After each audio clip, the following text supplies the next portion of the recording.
Qanaqa bizneslaringiz bor va bo'lgan?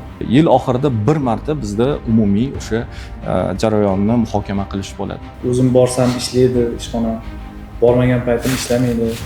Biz proaktiv harakat qilishga majburmiz ko'p hollarda. Tizim sizni nazdingizda nima? Tizim qayerlarga qo'yilishi kerak? Qanaqa usulda qo'yilishi kerak? Tizim bo'lmagan korxona ruli yo'q bo'lgan bir avtomobilga o'xshasa kerak-da, nazarimda. Tadbirkor qilish shart emas, to'g'ri? Miyasini bo'shatib topshirish kerak, lekin bilish shart. Bugungi kunda biznesingiz qanaqa holatda? Bu yaxshi yurmayapti-da. Nima deb tushuntirsa bo'ladi bu diplomatiya deganda nimalar kiradi bunun ichiga? Bizning hayotimiz o'zi har bir jabhasida muzokaralardan iborat. Jamoa boshqaruvida diplomatiyani va muzokarani ahamiyati qancha va nimalarga e'tibor berish kerak? Lider avvalambor o'zi shunaqa bo'lishi kerak. Rahbarlik etikalarida nimalarga e'tibor berish kerak? Har bitta korxonada o'zini kodeksi bo'lishi shart.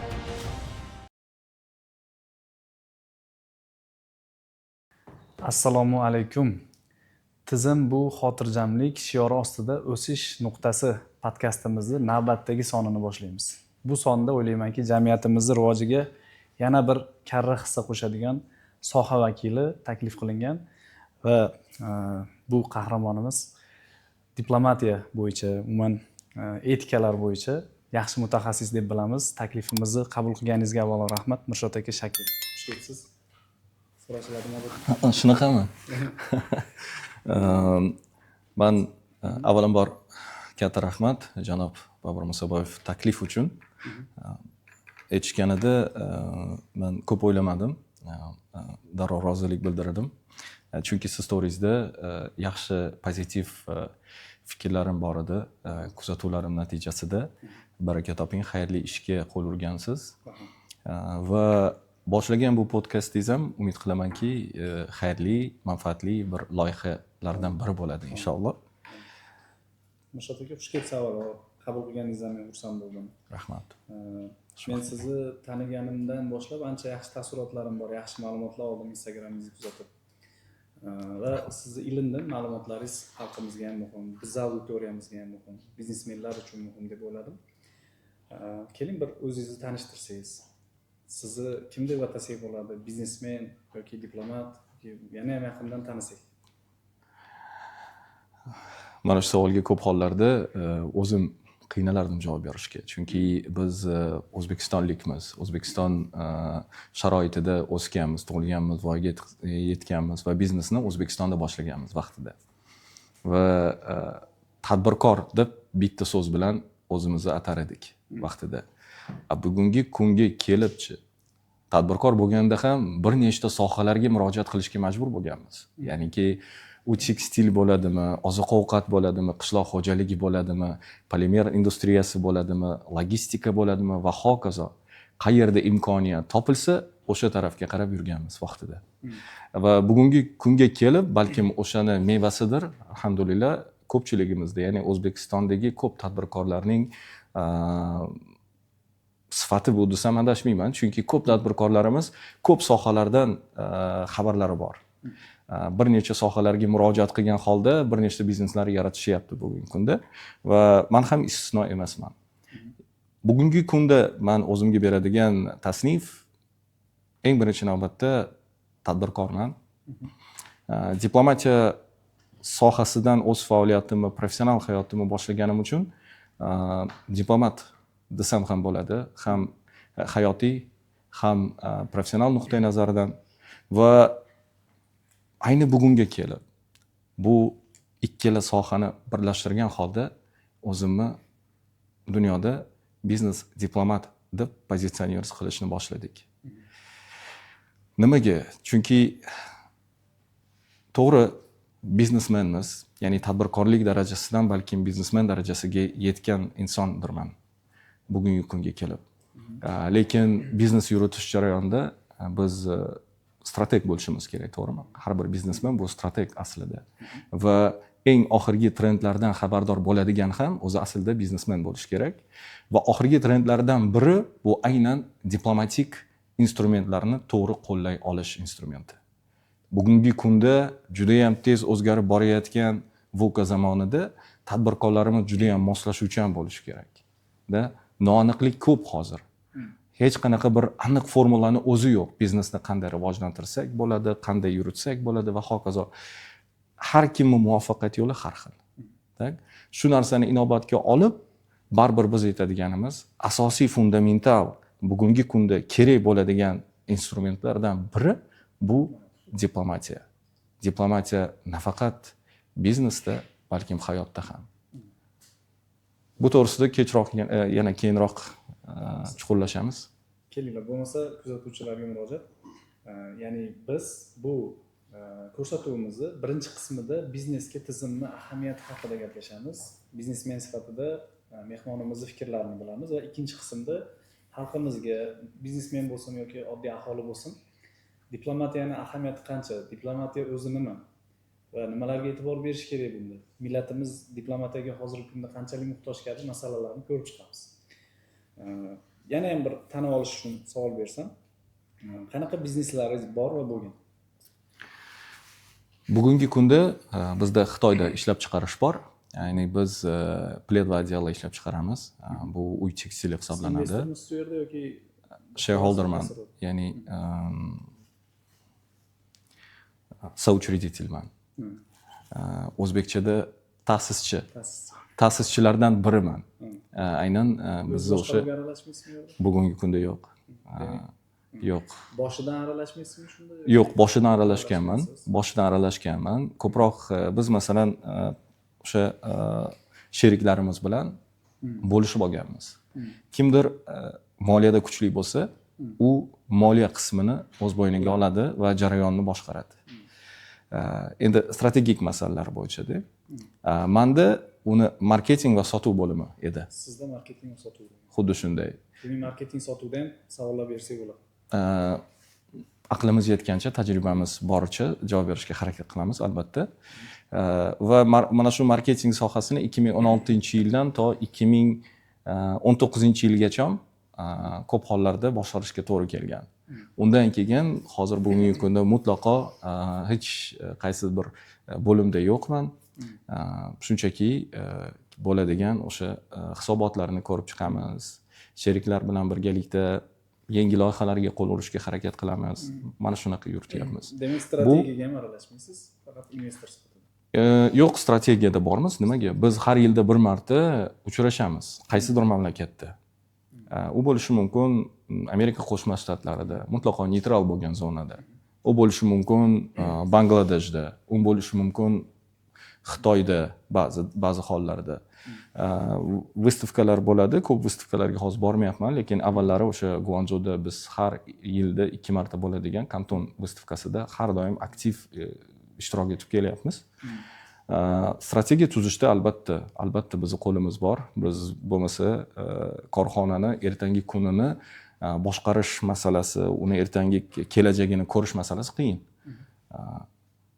Masalan, o'tgan yili o'rtaga tashlangan katta bir masala, biz korxonamizga aynan o'sha Xitoydagi territoriya katta, bilasiz, Xitoyda zavod va fabrikalarning o'sha maydoni juda katta bo'ladi. Bizniki ham bir 4 ta 5 ta stadionni bir qilganda shunaqa territoriyaga ega-da. Umumiy nechta xodim ishlaydi o'sha? 700 ta labor, ya'ni 700 ta ishchi kuchi ishlaydi. Ofisda esa endi nimada Jiangsu provinsiyasining o'zida ofisda bir 30 kishi sales bo'limida, ya'ni sotuv bo'limida, sotuv, tam logistika bo'limi bizda bitta hammasi qilingan. Ya'ni endi albatta bo'limlarga bo'lingan. Demoqchimanki, o'sha men ofisni nazarda tutyapman-da. Bizda open plan, ya'ni hamma bitta nimada, bitta zalda bo'ladi. Biz ana devorlarni olib tashladik. Bir 6-7 yil oldin bu ish qilganmiz. Va Shanxayda bizni asosiy sourcing jamoasi, ya'ni mahsulot topib berish, chunki biz o'zimiz ishlab chiqarsak-da, baribir ko'p mana bu raw materials, ya'ni xom ashyolarni ba'zi masalan bo'ladi atributlarda bizga masalan tosh kerak, ya'ni qimmatbaho toshlarga o'xshagan replikalar kerak yoki nina kerak, boshqa narsa kerak. Bizda bir nechta sex-ku, masalan bitta o'sha fabrikaning o'zida krasilniy sex bor, ya'ni ranglaydigan, rang beradigan, undan keyin preset bor, keyin shveyniy sex bor, upakovочный отдел bor va hokazo. Har bitta отдел uchun biz o'zimiz ham zakup qilamiz ko'p narsani. Aynan shu bilan shug'ullanadigan jamoa Shanxayda o'tiradi va u yerdagi jamoaga biz multitasking berganmiz, ya'ni ular nafaqat o'zimiz uchun topib beradi shu mahsulotlarni, balkim biz hozir bugungi kunda dunyoda boshqa davlatlarga оборудование sotishimiz mumkin, sotib kelyapmiz. Qaysidir kimgadir masalan stakan kerak bo'ldi, o'zbek tadbirkoriga yoki hind tadbirkoriga yoki tam nemisga va hokazo, ularga mana shu stakanni Xitoydan biz topib beramiz va ular bilan shu o'rtada turib tranzaksiyani amalga oshiramiz. Agentskiy nimamiz ham bor, ya'ni uslugalarimiz. Hozir qanchada hisobot olib turasiz bu kompaniyangizni? Asosiysi shumi? Bizda bu eng asosiy desam bo'lsa kerak, asosiylardan biri bizda logistika ham bor Amerika Qo'shma Shtatlarida va Eronda unchalik yaxshi bo'lmagan, lekin u bor, tirik, u biznes qishloq xo'jaligi bo'yicha bizning bog'larimiz bor, olma yetishtirib chiqaramiz va uni Iroq, Afg'oniston, Hindiston va Rossiyaga eksport qilamiz. Hisobot masalasi bizda qarang, bizda hisobot haftalik o'z aslida. Haftalik hisobotni biz ko'rib turamiz sistemada. Uni muhokama qilish uchun esa yilning oxirida bir marta o'sha uchrashgan paytimiz, keyingi yil strategiyasini tuzish uchun bo'ladigan jarayonda uni biz to'liq muhokama qilib chiqamiz. Atak bizda haftalik. Mana shu haftalik jarayonida qanaqadir bir red flagni ko'rib qolsak, faktga nisbatan past ketyapti. Faktga nisbatan past ketyapti-da, masalan biz 2026-yilni projectioni bo'ladi, to'g'rimi? Byudjet plan bo'ladi, budget planning. Mana shu keyingi yil uchun ajratilgan byudjet, keyingi yil uchun qo'yilayotgan kutuvlar 2025da уже biz hal qilib olamiz, to'g'rimi? Sheriklar orasida umuman biz o'sha operatsion menejerlarda, moliya bo'limi, ekonomistlarimiz bilan o'tirib bu narsani oldindan muhokama qilamiz. Va bu narsa ular hammasi tavsiyani bergandan keyin biz o'tirib sheriklar buni tasdiqlaymiz yoki qanaqadir qo'shimchalar kiritamiz. Mana shu ko'rinishda ishlaymiz. Haftalik bizda demak buzilsa, aralashishingiz mumkin. Xuddi shunday. Yil oxirida bir marta bizda umumiy o'sha jarayonni muhokama qilish bo'ladi. Lekin bizda haftalik hisobot kelib turadi. Yana hamma biznesingizda shu formatda. Hammasida emas. Bu Xitoyda shunaqa, logistika bo'yicha ham haftalik, unda ham shunaqa. Masalan, Eronda qishloq xo'jaligida unaqa narsa yo'q. Bizda masalan nimaga qarab, harvestga qarab, ya'ni yig'im deydimi? Sezonda, o'sha sezonga qarab, o'sha vaqtga qarab biz hisobotlarni ko'rib chiqamiz, u po faktu bo'ladigan narsa. U yerdagi ish tizimi boshqacharoq. U yerda biz oddiy xalqni ishga olamiz. Masalan, o'sha olmani terib chiqish vaqtida outsource qilinadi. To'liq o'sha yerdagi mahalla, o'sha Eronni West Azerbaijan degan provinsiyasi bor. Eronni nimasida Urmiya degan viloyati bor. Aynan o'sha Urmiya viloyatida joylashgan bizning bog'larimiz va u yerda endi oddiy xalqni ishga olamiz odatda. Vaqtinchalik. Da, mutlaqo. Top management bor, albatta. Lekin bu yerda bilasizmi, tizim nuqtai nazaridan emas, bu yerda yoki saviya nuqtai nazaridan biz po faktu ishlaymiz emas. U yerdagi biznes sharoit shuni talab qiladi. Tushunyapsizmi? U yer juda nostabil iqtisodiy sharoitlar u yerda. Shu sababdan ham u yerda masalan boshqacharoq. Umuman olganda men har bir biznesda haftalik bo'lishini taklif qilgan bo'lar edim. Hech bo'lmaganda kirim, chiqim, ko'p hollarda avvallari biz hisoblar edikki, haftalik, hattoki ba'zida bir oylik hisobotlar sizga haqiqiy ko'rsatkichni chiqarib bermaydi. To'g'ri? Bu gap haqiqat. Chunki birinchi haftada siz zakup qiladigan bo'lsangiz, katta miqdorda xarajat bo'ladi, keyingi haftada xarajat yo'q. Sopоставить qiladigan bo'lsangiz, bu narsa dissonans bo'lib qoladi-da, disbalans beradi, noto'g'ri ko'rsatkichni beradi. Lekin bu hisobot bizga nimaga kerak? Qani o'sha sotuvlar ketyaptimi? Oxirida qulab tushganda bilmaymiz. Xuddi shunday. tochkadan bilamiz. o'sha tochkadan уже tushunishni boshlaysizda. Masalan, oldinroq tushunishni boshlaysiz. Tak, mana bu yoqda sal depsinyapti sistemada. Raqamlardan ko'rib turasiz. Ozgina nimadir qilish kerak. Ikkinchi hafta kuzatasiz. Agar u yerda yana nimadir o'sha narsa davom etayotgan bo'lsa, o'sha kamchilik. Siz уже murojaat qilishga to'g'ri keladi. Ya'ni kirishingizga, o'sha jarayonga va o'sha moliyaviy bo'limda muammomi, zakup bo'limida muammomi, logistikadami, o'shalarni menejer bilan gaplashasiz. Va muammoni oldindan proactivity deydi, to'g'rimi? Proaktivnost bor, reaktivnost bor. Biz proaktiv harakat qilishga majburmiz ko'p hollarda, strateg sifatida. Muammoni oldindan ko'ra olish qobiliyati har bir tadbirkorga kerakli bo'lgan holat. Ko'pchilik o'sha holat katta оборотdagi sistemali kompaniyalarda ham e'tibor bermasdan qo'yadi-da va qulab tushgandan keyin nima qayerda xato qildik deb yuradi. Sababi o'sha haftalik uchrashuvlar bo'lmaganligi va raqamlar bilan hisobot olmaganligi. Yoki hisobot olasizmi desa, ba'zi tadbirkorlar bilan ishlayman, bilaman. Ha, olaman, har hafta olaman, ba'zilar har kun olaman deydi. Qanaqa hisobot desa, kassada qancha pul bor, shuni hisobot. Kassada pul borligi bu yechilmas ekan. Demak, haftalik uchrashuvlarda nimalarga e'tibor berish kerak? Mana siz hozir mana to'g'ri tushungan bo'lsam, birinchi haftalik uchrashuvlarda qatnashardingiz o'zingiz va keyingi qadamida menimcha 1 oylikka o'tkazgansiz uni. Agar 1 yillikka to'g'ridan to'g'ri o'tib ketmagan bo'lsangiz. Keyin hozirda 1 yilda bir uchrashuv qilib turasiz, ungacha faqat hisobot ko'rib turasiz. Lekin haftalik uchrashuvda o'zingiz qatnashgan paytda nimalarga e'tibor berardingiz?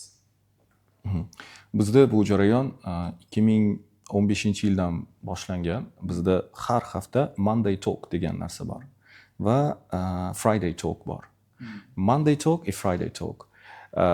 Bizda 5 kunlik ish tizimi odatda. Men faqat Xitoy nuqtai nazaridan gapiryapman. Hozir bitta biznes misolida gapiradigan bo'laylik. Har dushanba kuni shu hafta davomida qilinishi kerak bo'lgan barcha o'sha bo'limlarning top menejerlari o'tiradi-da. Hamma o'zini qiladigan ishini tayyor dokladini olib keladi. Mana bu hafta masalan sotuv bo'limida aytadi, da raqamlar bilan ishlaymiz. Aytadi, mana shu hafta menga qo'yilgan demak, menga qo'yilgan mas'uliyat mana shundan iborat. Mana shunga yetishim kerak. Buncha qildi. Bu narsa juma kuni qilinadi. Bu juma.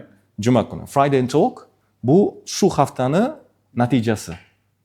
Ya'ni dushanba kuni zadachani beryapti, o'ziga signalni beryapti, boshqa menejerlarga ham signalni beryapti va undan tashqari boshqa menejerlar bilan bog'liq bo'lgan masalalar muhokama qilinyapti oldindan. Dushanba kuni zadacha berildi. Undan keyin mana dushanba, seshanba, chorshanba, panshanba va hokazo juma kuni o'tirib qani dushanba kuni qo'yilgan vazifa necha foizga bajarildi. O'sha KPI sistemaga o'xshagan bir holat. Endi bu yerda biz sal teparoqdan qaragan holda bunga baho beramizda. Men o'zim qatnashgan paytimda bizda odatda nima qilar edik? Endi mayda detallarni gapiradigan bo'lsam, boshida umumiy holat gaplashib olindi. Tam umumiy muammolarda aytaylik 15 ta top menejer o'tiribdi. Lekin dushanba bu ish kuni boshlanib bo'lgan vaqt o'zi. To'g'rimi? Eng aktiv soatlarda biz ularni yig'yapmiz hozir. Ular bu majlislar xonasida o'tirganida u yerdagi xodimlarga aytishi kerak bo'lgan gaplari qolib ketyapti yoki nazorati qolib ketyapti va hokazo. Shuning uchun ham boshida olamiz, birinchi navbatda vaqtga juda ham mustahkammiz. Ayniqsa Xitoyda 10 minut deyildimi? 10 minutdan oshmaydi. Muhokama qilinyapti. Ya'ni meni pozitsiyamni, o'zimning mas'uliyatim bor. Da prezident bo'lmaymanmi? Meni mas'uliyatim bor. Mana vaqtida kelishim shart.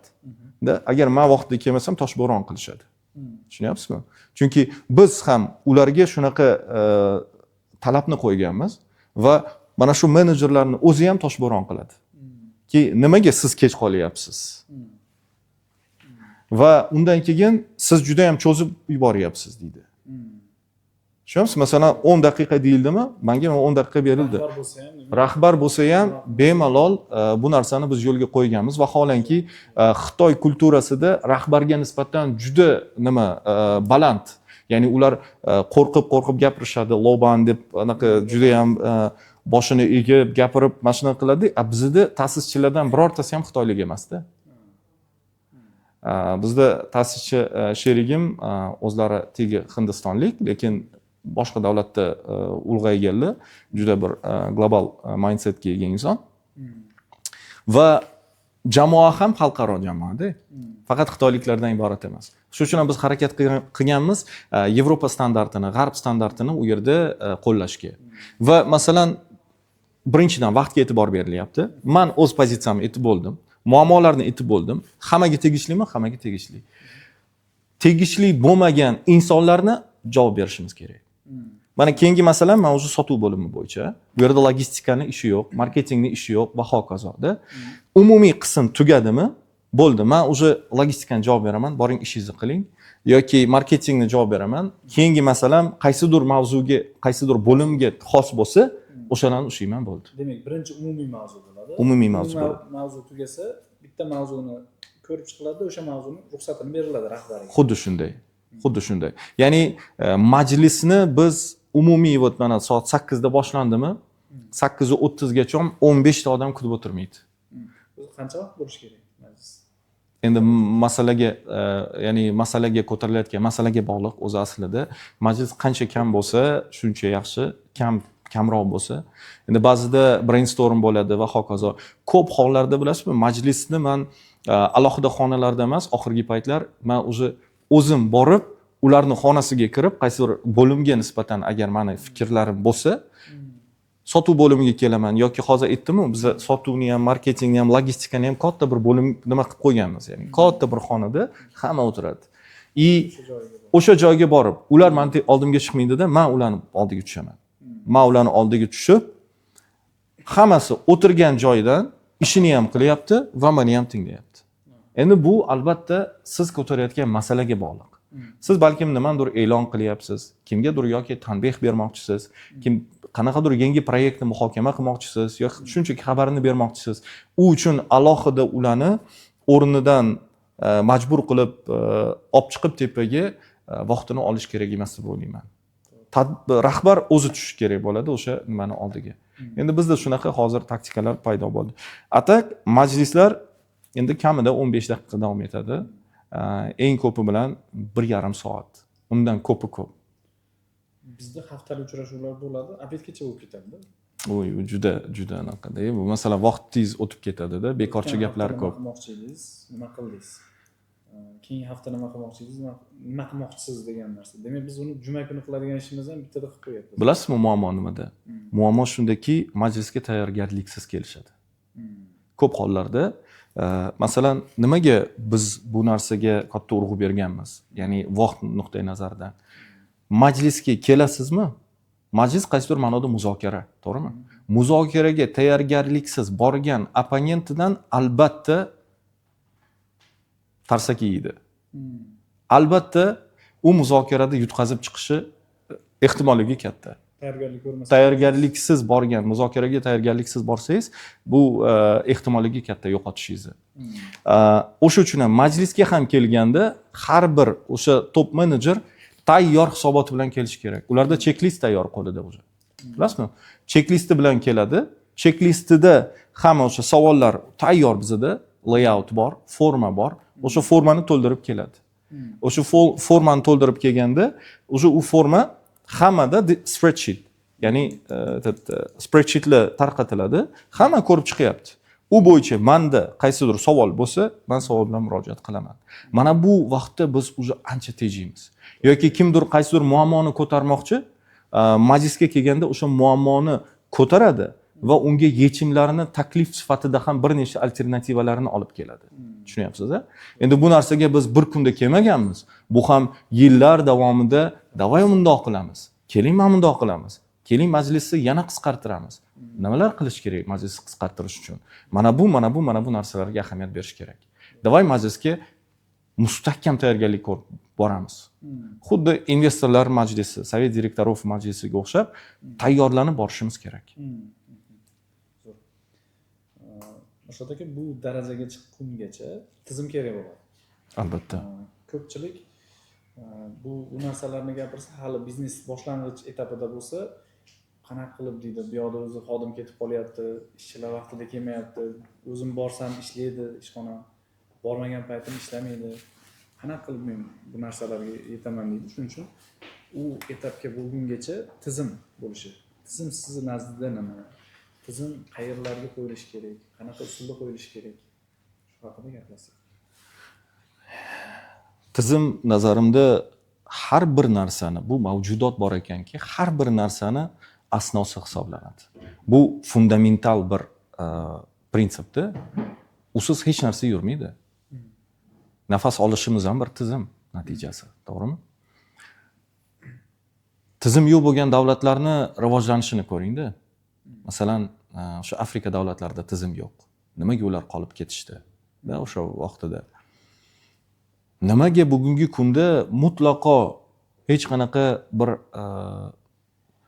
meva, endi majoziy ma'noda aytganda, meva o'smaydigan-da Buyuk Britaniya, qat'iy olmalari bor, boshqa bor, lekin demoqchimanki, nimaga resurslari juda kam bo'lgan davlat bugungi kunda eng stabil iqtisodiyot tizimiga ega bo'lgan davlat. Nimaga? Nimaga Covid ham bo'ldi, lekin bu davlatga unaqa katta ta'sir o'tkazgani yo'q. Ya'ni hayot davom etyapti. Tushunyapsizmi? Amerika Qo'shma Shtatlarida qanchalar to'fon bo'ladi, boshqa bo'ladi va hokazo. Lekin davlat yashashda davom etadi. Men bir nimada o'qigan edim, 50 yil o'tsa ham mana shu birinchi 10talik eng top davlatlar. Nima bo'lishidan qat'iy nazar bu davlatlar o'sha 10talikda qolish ehtimolligi katta. O'sha Buyuk Britaniya ham birinchi 10talikda 50 yildan keyin ham o'sha yerda bo'ladi. Qanchalik mana bu har xil nostabil vaziyatlar bo'lishiga qaramasdan. Brexit bo'ldi, Covid bo'ldi, bu hammasi davlat uchun bir yaxshigina bosimdi. Masalan, lekin baribir davlat o'zini ushlab yuribdi. Nima uchun bu misollarni olib kelyapman? Biz katta bir sistema to'g'risida gapiryapmiz-da hozir. Ya'ni davlatda agar tizim bo'lmasa edi, bu davlat barqaror bo'lmas edi. Xuddi shunday siz kichik tadbirkormisiz, o'rta tadbirkormisiz, yirik tadbirkormisiz? Avvalambor tizim bo'lmasa, yirik tadbirkor bo'lishingiz ehtimolligi juda past. Hatto o'rta darajaga chiqa olmasligingiz ehtimolligi bor. Tizim bo'lmagan korxona xuddi bir bilasizmi, ruli yo'q bo'lgan bir avtomobilga o'xshasa kerak-da nazarimda. Yoki ruli yo'q bo'lgan bir biror bir markab dedingizmi? Shunga o'xshasa kerak deb o'ylayman. Endi men tasavvur qilishim qiyin. Albatta boshida boshlayotganda tizim to'g'risida bizning tushunchamiz boshqacha. Biz aytmayapmiz, darrov mukammal tizim birinchi kundan qo'yilishi kerak. Yo'q. Hech bo'lmaganda tadbirkorning miyasida, mindsetda bu narsa bor bo'lishi kerak. Tafakkurida bor bo'lishi kerak. O'sha bizni agar inson o'zini o'zgartirmasa, shaxs sifatida o'zimni tizimli qilmasa, bilingki, uni o'sha korxonasida ham xuddi shu ahvol bo'ladi. Tasavvur qiling, ertalab uyg'ondingiz. Bizda qaysidir ma'noda tizim mavjud, to'g'rimi? Ertalab uyg'ondik, ibodatni qilamiz. Kimdir iliq suv ichishi o'ziga tizim qilgan-da, ertalabki mashg'ulot qilishni tizim qilgan. Kimdir kaydzin chassa o'tkazadi, ertalab yurib keladi masalanda. Bu tizim, turasiz, tishingizni yuvasiz, kiyim kiyasiz, ishga borasiz va hokazo. Nonushta, tushlik, kechki taom, bular hammasi tizim, to'g'rimi? O'rningizdan turganingizdan keyin oddiy kichkina misol, joyingizni yig'ishtirib qo'yish tizimi. Agar sizda xuddi o'sha narsa agar rivojlanmagan bo'lsa, oddiy bu hayotiy misolda, korxonangizda ham bu narsani ta'sirini ko'rasiz. Bu aniq. Chunki u insonning miyasi tizimlashmagan. Bizni tafakkurimizda o'sha tizimning o'zi yo'q. O'sha uchun hamki tizim degan tushunchani biz boshqacha qabul qilamiz. Bu tizim bu juda ham murakkablashib ketgan bir qanaqadir grafiklar, chartlardan iborat narsa emas aslida. Oddiy tartib bu. Siz mayli, hozir biz boshladik, kichkina do'kondan boshladik. O'sha Abu Sahiydan, aytaylik, Abu Sahiyda bitta do'konni biz arendaga oldik. Biz o'sha yetkazib beruvchilar bilan ishlayapmiz, ularni molini olyapmiz, ularni sotyapmiz va ularga pulni qaytarib beryapmiz. Masalan, mana shu joyni o'zida ham katta bir tizimni yaratishimiz mumkin. U bizni qo'limizda. Agar tizimsiz palapartish ishlanadigan bo'lsa, ertaga bu do'kon 3 oydan keyin bu do'konni ham yopib qo'yishga to'g'ri keladi va qarz qavola bilan qolib ketadi tadbirkor. Men asosiy ko'rgan muammoyim o'sha vaqtida men bir 2016-yilda O'zbekistonda ham o'sha pled va adyalarni ishlab chiqarish biznesini qo'ydim. Ya'ni bu yerga ham uskuna olib keldik, bu yerda ishlab chiqarishni boshladik, bu yerda ham fabrika qurdik va 2021-yilgacha davom etdi. Va shu jarayonda men O'zbekistondagi o'sha Abu Sahi, Qo'qon shahridagi o'sha Qo'qon bozor, ipodrom, demak Surxondaryodagi bozorlar, mana shularni ishlash taktikasini o'sha paytda tushundim. Afsuski ko'p hollarda bitta aytaylik o'sha daftar общий tетрадьga yozilyapti-da. Mayli, men ularni ayblamayman. Nimaga siz kompyuterda o'tirib Excelda qilmayapsiz va hokazo. Ba'zi insonlar bor, ba'zi tadbirkorlar bor. Mana o'sha daftarini o'zi sizni nechta o'sha Bittrex 24 sistemangizdan ham yoki o'sha Zero sistemadan, Salesforce sistemadan ham zo'r ishlaydi ko'p hollarda. Ularga meni aytadigan e'tirozim yo'q. Lekin ko'p hollarda ko'rganim nima bo'ldi? Ular faqat kirimni yozishadi. Xarajat yozish yo'q, birinchidan. Ikkinchidan, ko'p hollarda ular bo'ladigan har kunlik kirimni ko'p hollarda juda ham og'riqli masala bu. O'zlariga tafakkur nuqtai nazaridan foydadek qarashadi-da. Bilib turibdi, bu foyda emas aslida. Lekin bugun savdo qildimi, bu meni foydam degan ko'rinishda bu narsani qabul qilishadi. Ketidan uy qilishadi, to'y qilishadi, mashina olishadi va hokazo. Lekin yetkazib beruvchiga pulni to'lash xayolida yo'q. Oxirida kelgan konfliktlar boshlanadi, oxirida kasodga uchrashlar boshlanadi, keyin majbur bo'ladi obro'yini saqlab qolish uchun mashinasini sotadi yarim narxga va hokazo. Mana bunaqa muammolar. Juda ko'p tadbirkorlar. Men shuni xulosa qildim, o'zim ham mana 15 yilga yaqin bo'ldi, yoshligimdan biznes qilib kelaman. O'zimda ham ko'p qiyinchiliklar mana shu moliyani tushunmasligimdan bo'ldi. Oxirgi 2 yildan beri mana shu moliyani ichiga kirishyapman. Undagi o'sish, undagi moliyani bilgandan keyingi rivojlanish, xotirjamlik juda boshqacha bo'ldi. Men o'ylayapman, hozir tadbirkorlar rosa ko'p pul topadi-yu, shu bo'ldi endi shu bilan yaxshi bo'lib ketdi deb o'ylardim. Lekin tushundimki, moliyani bilmasa, hisob-kitobni bilmasa, $1 million topsin, qancha kunigami, oyigami farqi yo'q, baribir qulab tushar ekan deb o'yladim. Va haqiqatda eng undan ham muhimi, birovlarning haqqini yeb qo'yishga majbur bo'lar.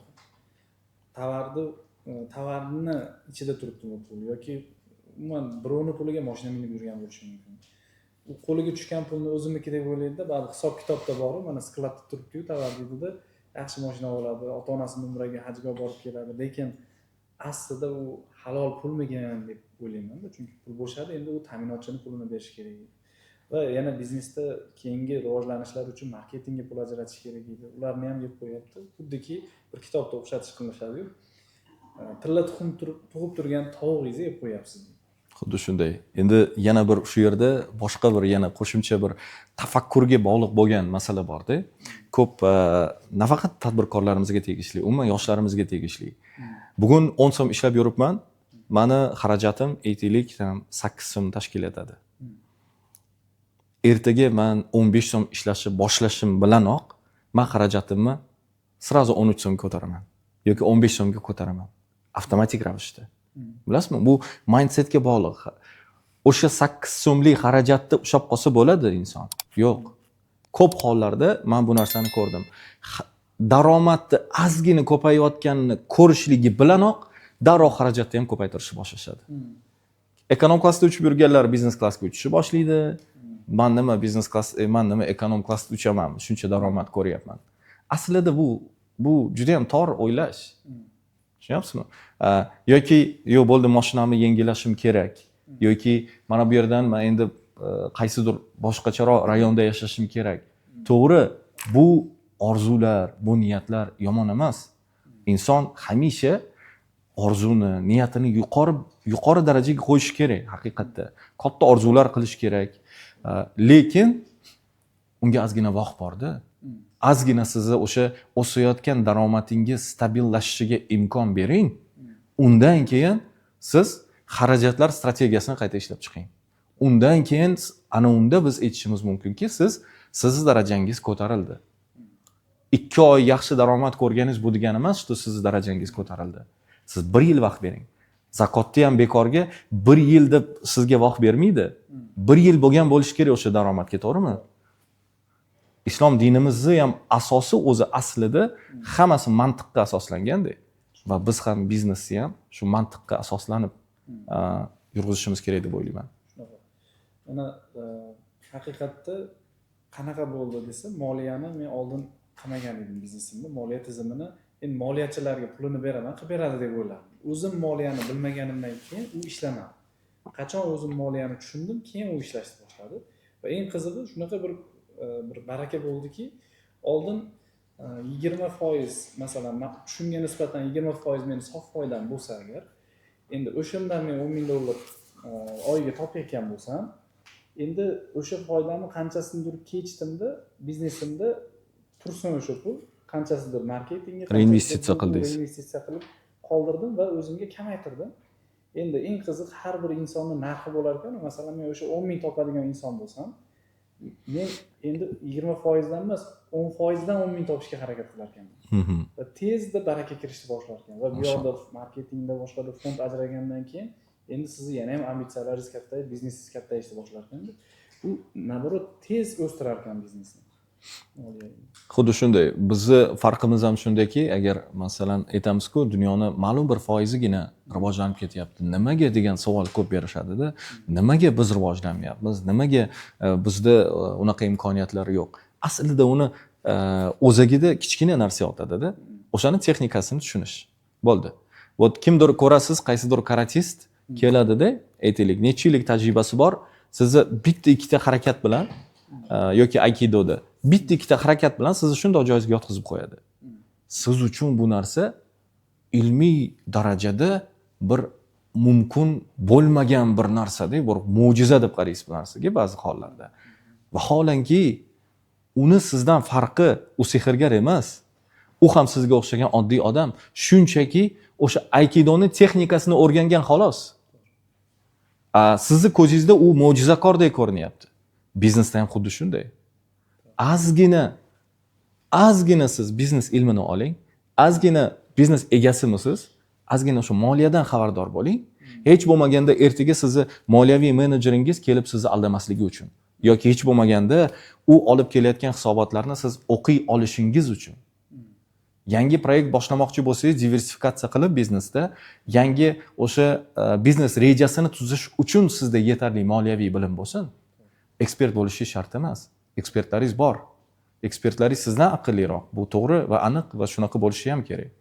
Lekin hech bo'lmaganda ularning tilida gapirishni o'rganing. Har bitta biznes egasi sifatida, har bitta o'zingiz o'sha top menejeringiz bilan. Men moliyaviy ekspert emasman. Bu aniq. Meni yo'nalishim o'zi umuman xalqaro huquq. Xalqaro huquqni tugatganman. Lekin majburman mana shu narsalarni o'rganishga, o'zimni ustimda ishlashga, bo'lmasa odamlardan orqada qolib ketasiz. Zamonadan orqada qolib ketasiz. Yaxshi narsani aytdingiz. Ba'zi tadbirkorlar yaxshi pul topib turibdi. Endi qanaqadir yaxshi barakali inson necha pulga ishlaydi, mana HR, moliyachi, boshini qotirmanglar, olib kelib ishlatinglar deydi. Men ko'rdimda tajribada. O'shalar natija ola olmas ekan. Marketingga bitta yaxshi xodimni qo'yadi. Nimaga natija ola olmaysiz desa, o'zida bilim yo'q. Men shuning uchun doim aytaman, tadbirkor qilish shart emas, to'g'ri? Miyasini bo'shatib topshirish kerak, lekin bilish shart ekan. Nimaga desa, marketologdan nima kutyapsiz? Podpischni ko'paytirish kutyapsizmi? Brendni tanitish kutyapsizmi? Uni qanday o'lchasa bo'ladi? HRdan nima kutyapsiz? Ishchi olishnimi, ularga motivatsiya berishnimi, standartlashtirishnimi? Nimani kutyapsiz? O'shani bilib olishingiz uchun ham ilm kerak. Agar o'shani bilmasangiz, men tajribada juda ko'p ko'rdim. Artelda ishlaganman, falon joyda ishlaganman deb sizga HR keladi, marketolog keladida, yaxshigina pulingizni oladi, hech narsa qilib bera olmaydi. Vijdonli inson bo'lishi mumkin, qila olishi ham mumkin. Sizga to'g'ri vazifa berib, to'g'ri KPI qo'yishingiz uchun ham bilishingiz kerak ekan. Bu narsaga juda katta ahamiyat berish kerak. Bilish hech bo'lmaydi. hech bo'lmaganda bilish, qilish shart emas. Qilish shart. Hech bo'lmaganda Qilish bilish shart kerak. bo'lgan. Aha. O'zimda ham shunaqa bo'lgan, mana moliyani qilinglar, pulini beraman, eng zo'riga borib o'qinglar yoki borib olib kelinglar, individualniy zakaz qilinglar.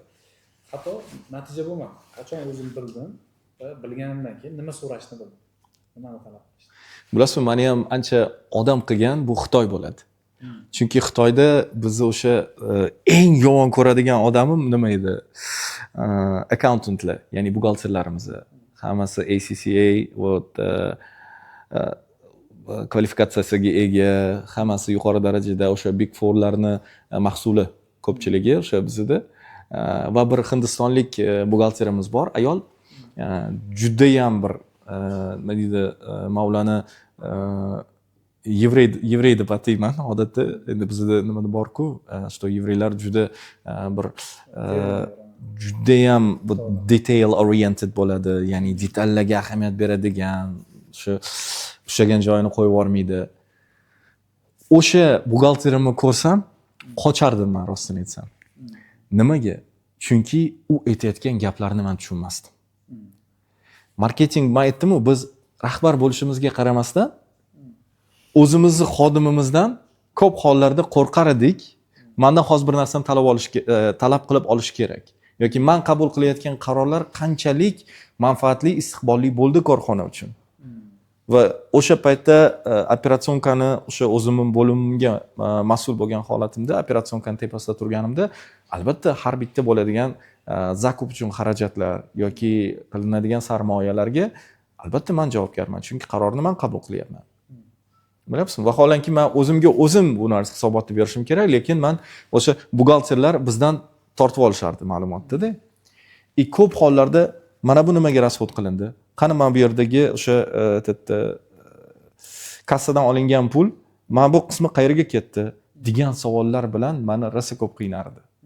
Endi meni bu narsaga sabrim yetmasdi va ko'p finansiviy terminologiyalarni u paytda tushunmas edim o'zim ham. Nunda endi men umumiylar mayli, faqat ular o'zini tilida, juda ham buxgalteriya nuqtai nazaridan o'zini tilida ko'p hollarda mendan talab qilishardi-da. Rahbarmisiz, bilishingiz kerak deb. Bilmasangiz, labi buxgalterlar bo'lsa, qani bu yerda bo'lsa-da, rahbarmisiz, bilishingiz kerak. biznikilar rahbar bilmasligidan foydalanib o'g'irlab Xuddi shunday. Yaxshilik bo'lgan ekan. Albatta men keyin meni uni hurmatim yuqori u insonlarga, shunchaki u paytda men shu ko'rsam qochardim, da. Lekin meni o'sha jarayon yaxshilab tarbiyalab qo'ygan. Men majbur bo'ldim bu narsani qayta o'qishga, o'zimni majbur qildim qaysidir qo'shimcha kurslarni olib o'qishga, tushunyapsizmi? To'g'ri, universitetda o'qiganmiz. Yana boshqa nimalarda ham ko'p vocational kurslarda o'qiganmiz, lekin aynan o'sha paytda men uchun aynan moliyaviy savodxonlikni yuqori darajasi kerak edi. Buni ham o'rganishim kerakmi? Demak, o'qishim kerak. Bo'ldi. O'qiganimdan keyin ancha narsani o'rgandim va bu biznesni o'zi men uchun juda zo'r maktab bo'ldi. Chunki men nazariyani amalda qo'llashni boshladim. Buxgalterimni o'zi menga ustozlik qildi keyin oxiri. Men bu narsalarni har bitta beradigan savol men uchun bitta ilmda, men uchun bitta vazifa, bitta instruksiya. Oldim, uni o'qidim, ketdi bo'ldi. Mana shunaqa. Endi tizim bo'yicha xulosa qiladigan bo'lsak, men shuni tushundimki, umuman biznesda har bir jarayon tizim bo'lishi kerak. Tizim desa umumiy tushunishi mumkin. Men ishga olish bir tizim. Ularni to'g'ri moslashtirish bir tizim deb bilaman. Adaptatsiya qilish, maxsus darsliklar, maxsus checklistlar, bu ham bir tizim. Undan keyin ularga to'g'ri KPI qo'yish, ularni to'g'ri qoidalar asosida boshqarish, og'zaki baqir-chaqir bilan emas. Ana undan keyin ularga to'g'ri reja qo'yib berish bir tizim. Sotuv bo'limi bir tizim, uning ichida CRM sistemasi, moliya bo'limi bir tizim. Agar mana shu tizimlarning hammasi joriy qilinsa, men katta ehtimol bilan biznesda xotirjam bo'lib, tepadan mana 1 yilda bir xabar olib, har hafta bitta raqamlarga qarab boshqarsa bo'ladi, xuddi sizni bizneslaringiz kabi. Xuddi shunday. Ko'pchilik aytadi, mana shu joyingizda gapingizga albatta qo'shilaman va qo'llab-quvvatlayman. Ko'p joyda bir misol aytishimiz mumkin-da, biznes reja deydi, umuman foyda bermaydi.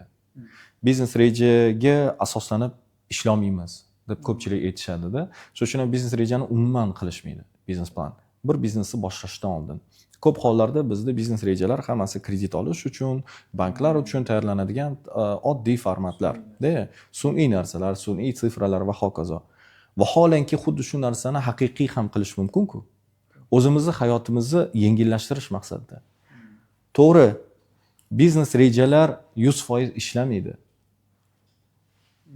Kimdadir 70% ishlaydi, kimdadir 60, kimdadir 50% ishlaydi. Endi siz tasavvur, chunki har xil faktorlar bor. Tam o'zgaruvchan faktorlar bor va hokazo. Kutilmagan hodisalar bo'lib qoladi. To'g'ri, bu narsani qabul qilaman. Lekin 50% ga ishlaydimi o'sha? Hech bo'lmasa, sizni o'sha 50% ga sizni mindsetingizni tayyorlaydimi? Hech bo'lmaganda siz oldindan bilasizmi, qanaqa xarajatlar kutilyapti?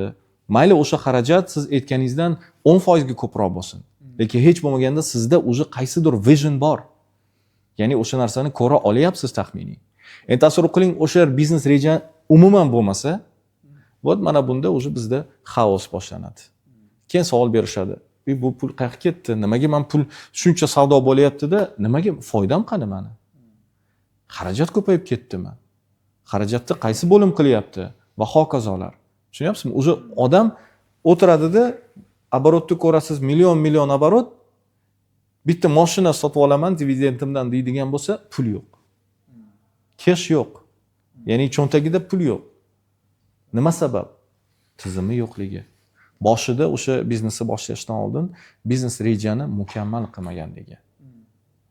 O'sha oddiy smart sistemalar bo'yicha ishlash mumkin, step sistemasi bo'yicha bir ozgina bo'lsa-da biz shu narsaga ahamiyat berishimiz kerak. Geosiyosiy vaziyatlar qanchalik ta'sir qilyapti hozir bizning dunyoda-da. Oddiy bir misol, geosiyosiy narsaga biz ahamiyat bermaymiz odatda, analiz qilayotganda, biznes reja qilayotganda. Ayniqsa bugun bu juda ham muhim faktor hisoblanadi. Nimani misol qilish mumkin? Rossiya bilan Ukraina. O'sha Rossiyadagi bir misolni aytadigan bo'lsak, McDonald's olaylik. Men endi biznes rejaga aloqasi yo'q, lekin geosiyosiy holat qanchalik ta'sir qilganini aytmoqchiman-da. McDonald's global brend. Bir deganda geosiyosiy xatoni natijasida 30 yil yashab yurgan, o'sha 30 yil savdo qilib yurgan bozoridan voz kechishga majbur bo'ldi. McDonald's 30 yillik bozoridan chiqib ketdi. Uni natijasida 127 million dollar o'sha paytda o'zida zarar qilgan, shu chiqib ketayotgan jarayonda. O'shani 100 millionni taxminan to'ka inventar havoga uchib ketdi inventar. Qolgani 27 million u har xil fixed nimalar, xarajatlarga ketgan. 127 million shunchaki bozordan chiqib ketganlik. Undan keyin yakuniy hisobotni qilishgandan keyin mana shu bozordan, Rossiya bozoridan chiqib ketganligi McDonald's kompaniyasiga necha pulga aylanganligini hisoblashsa 1,2 milliard dollarga teng keldi. 1.2 billion. Endi tasavvur qilyapsizmi? To'g'ri, McDonald's u unaqa katta summa bo'lmasligi mumkin. Lekin bu ba'zi hollarda qaysidir bir davlatning GDP'siga hattoki yaxshigina ta'sir ko'rsatadi bu summa. Qarangda, geosiyosiy xatoni bitta o'sha ta'siri qanchalik davlatga, qanchalik o'sha korxonaga zarar keltirdi. Bu uzoq muddatli strategiyadagi xatomi shunday? Qayerda xato? Bu yerda men shunchaki aytayapman, endi uzoq muddatli strategiyada xato bor, to'g'ri, chunki bu yerda ko'p hollarda solidarность degan narsa emotsiya asnosida qabul qilingan qaror natijasida bo'lgan holat bo'ladi. O'sha paytda endi bilasiz, katta brendlar. Qarang, hatto shu muzokara olib borish jarayonida ham Garvard stilidagi muzokaralar stili bor, ya'ni uslubi bor. U yerda aytadiki, biz deydi 45% qarorlarni biz emotsiya asnosida qabul qilamiz. U qabul qilib bo'lgandan keyin aql bilan uni oqlashni boshlaymiz deydi. Ya'ni qaror qabul qilinyapti emotsiya bilan, keyin esa o'sha xato qabul qilingan qarorni biz aql bilan oqlashni boshlayapmiz. Ya'ni bu Garvardda qilgan o'sha investigationda tadqiqoti natijasida bo'lyapti. Shuning uchun ham biz ko'p hollarda emotsiya asnosida qarorni qabul qilmasligimiz kerak. Ko'p hollarda tadbirkorlarimiz ko'p joyda emotsiyaga ishonib, ya'ni bir narsani ko'rdi, mana Blue suvi zo'r ketyapti, premium suv, davay men ham shuni qilaman deydi. Imkoniyatim bormi? Ha, bor. Men ham shunaqa katta premium darajadagi suv qilishni xohlayman deb emotsiyalarga u zo'r bo'lib ketdi, bunisi u millioner bo'lib ketdi shuni asnosida. Shu narsani o'ylab, fikrlab, o'zi qarangda, fikrlamaydi bu yerda. Bu yerda emotsiya asnosida qarorlarni qabul qiladi. Ha, kredit bormi? Ha, men senga deydi, o'sha o'rtog'i qaysidir bankda ishlaydigan bo'lsa, men senga mana shuncha kredit ajratib beraman. Lьготный periodda men shuncha qilib beraman. Bitta boost bo'ldimi? Buni g'oyani o'zi boost berdi unga. Ikkinchisi, o'sha bankdagi o'rtog'i ikkinchi boostni beryapti. Bu yoqdan uchinchi kompaniya aytayaptiki, men tayyorman seni suvingni sotib olishga deydi. Men seni 70% suvingni sotib olaman deydi. Bo'ldi. Hech qanaqa hisob kitob qilmasdan, bir qog'ozga tushirmasdan ko'ryapti. Bitta boost, ikkita boost, uchinchi boost asnosida qaror qabul qilindi. Faqat yaxshi tomonlarini o'ylab. Lekin u o'tirib, keyingi kuni o'tirib, shu narsani hisob kitobini qilib, geopolitikal nimalarni bekorga aytmadimda, buni inobatga olib, raqobatchilarni bugungi kundagi holatini ko'rib, yaxshi bozorni analiz qilgandan keyin unda kelgan oxirida necha yilda o'zini oqlaydi deydi. O'rtacha hech bo'lmaganda realistichniy raqam paydo bo'ladi. Shundagina inson qaror qabul qilishi kerak, har bir tadbirkor. Va shundagina aql bilan tahlil qilingan qaror desak bo'ladi. Mana shunda xatolar kamroq bo'ladi deb o'ylayman. Bir akamiz bor edi, 2-3 yil oldin kasbimiz shu dars beramiz, ta'lim beramiz, biznesmenlarga deb aytsam, pul topishni o'rgatasizmi deb hazillashgan edi. Endi oradan 2-3 yil o'tdi, konsultatsiya so'radilar. Bordim, bolalar bog'chasi ochgan edim. $200,000 ga yaqin pul sarflagan. Endi konsultatsiya so'ragan odam nima savol berishni ham bilmayapti. Endi o'zim savol berdim. Nima qilmoqchisiz, necha pul topmoqchisiz bu yerdan desam, endi ochdim, pul topmoqchiman. Yaxshi, nechta bola o'qitasiz desam, 100 ta bola. Yaxshi. Necha pul naqd qo'ydingiz desam, 1 million so'm o'zbek puli. Oyiga qancha topmoqchisiz desam, shu 100 million topmoqchiman deb. Men hisoblab berdim, sizda tannarx buncha dedim. Hisoblagandan keyin qarasak 85-90 million tannarx chiqdi. Endi u yerda o'ziga oylik, joyini arendasi, shu narsalarni hisobladik. Joy o'ziniki.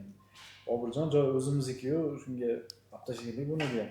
Yo'q, to'xtang, buni hozir boshqaga bersangiz necha pulga oladi desam, shu $1,500,000 ga oladi. Nimaga olib tashlaymiz hozir, shunchaki berganingiz yaxshi buni. Yoki bo'lmasa o'zingiz necha pulga oylik ishlaysiz, shuni olib tashlayveraylik deyapti. Menga kerak bo'lmasa men ishxonamga sizga yaxshiroq summa beraman deb hazillashyapman.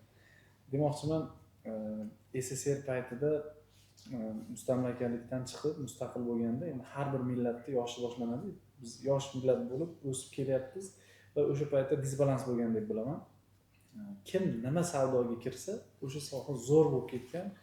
Shuning uchun bu men qilyapman deb o'ylagan. Men shunaqa zo'r insonmanki, men shunaqa zo'r pul topyapman, hech kim boshqalarni aqli yetmaydi deb o'ylagan. Hozir endi raqobat kuchaydi.